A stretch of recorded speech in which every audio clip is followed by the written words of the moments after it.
Missouri, including the following areas: in southeast Kansas, Bourbon, Cherokee, and Crawford.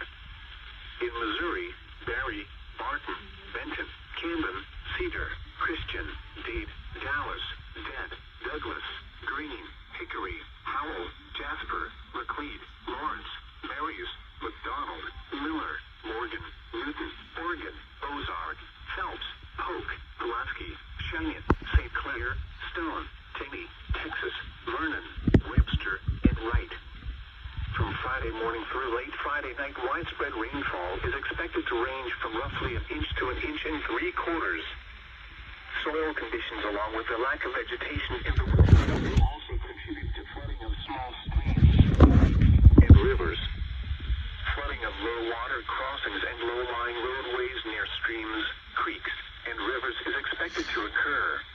A flood watch means there is a potential for flooding based on current forecasts. You should monitor later forecasts and be alert for possible flood warnings. Those living in areas prone to flooding should be prepared to take action should flooding develop.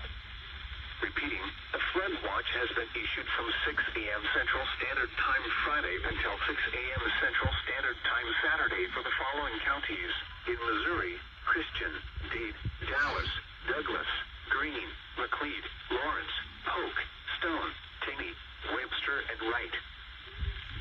The current